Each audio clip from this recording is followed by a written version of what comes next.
Well, you both went out with a blue balloon, and you took your gun with you, just in case, as you always did, and Winnie-the-Pooh went to a very muddy place that he knew of, and rolled until he was black all over, and then, when the balloon was blown up as big, and you and Pooh were both holding onto the string, you let go suddenly, and Pooh Bear floated gracefully up into the sky, and stayed there level with the top of the tree and about 20 feet away from it.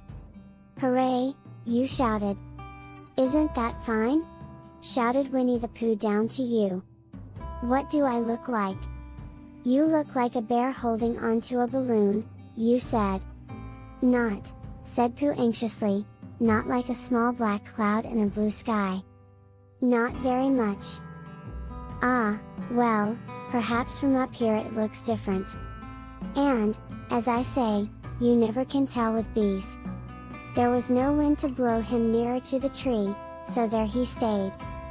He could see the honey, he could smell the honey, but he couldn't quite reach the honey. After a little while he called down to you. "Christopher Robin," he said in a loud whisper. "Hello. I think the bees suspect something." "What sort of thing?" "I don't know. But something tells me that they're suspicious. Perhaps they think that you're after their honey. It may be that. You never can tell with bees." There was another little silence, and then he called down to you again. "Christopher Robin." "Yes. Have you an umbrella in your house?" "I think so. I wish you would bring it out here, and walk up and down with it, and look up at me every now and then, and say tut tut, it looks like rain. I think, if you did that, it would help the deception which we are practicing on these bees." Well, you laughed to yourself, silly old bear. But you didn't say it aloud because you were so fond of him, and you went home for your umbrella. "Oh, there you are!" called down Winnie-the-Pooh, as soon as you got back to the tree. "I was beginning to get anxious. I have discovered that the bees are now definitely suspicious. Shall I put my umbrella up?" you said. "Yes, but wait a moment. We must be practical. The important bee to deceive is the queen bee. Can you see which is the queen bee from down there?" "No." "A pity. Well, now, if you walk up and down with your umbrella, saying, 'Tut tut, it looks like rain,' I shall do what I can by singing a little cloud song, such as a cloud might sing. Go." So, while you walked up and down and wondered if it would rain, Winnie-the-Pooh sang this song. "How sweet to be a cloud, floating in the blue. Every little cloud always sings aloud.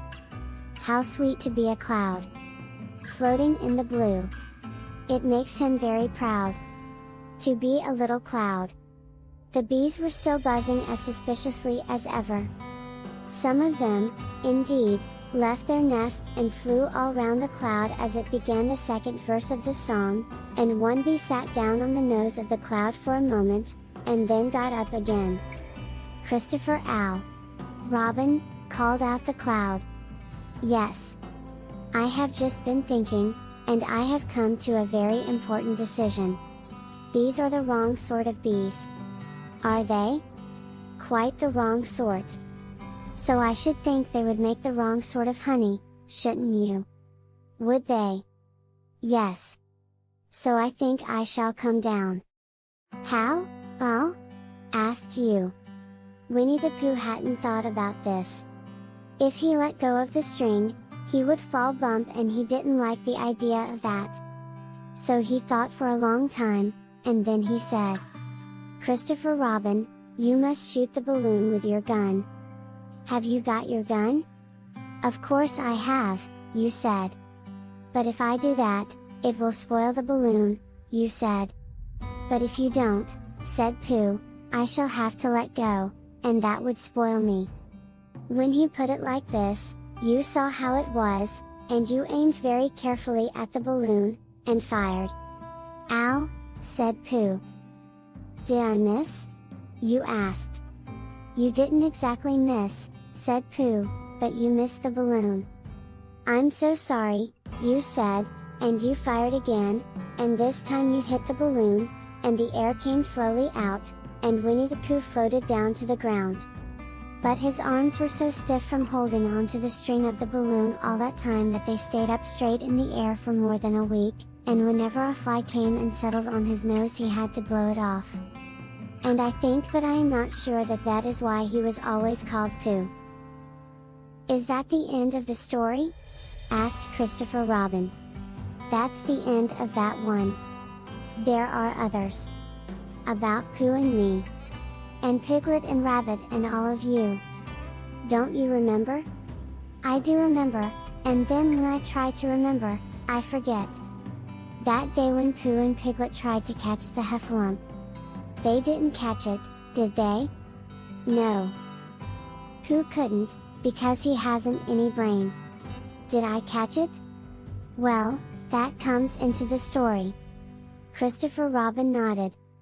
"I do remember," he said, "only Pooh doesn't very well, so that's why he likes having it told to him again. Because then it's a real story and not just a remembering." "That's just how I feel," I said. Christopher Robin gave a deep sigh, picked his bear up by the leg, and walked off to the door, trailing Pooh behind him. At the door he turned and said, "Coming to see me have my bath?"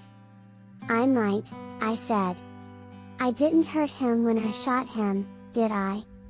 "Not a bit." He nodded and went out, and in a moment I heard Winnie-the-Pooh, bump, bump, bump going up the stairs behind him.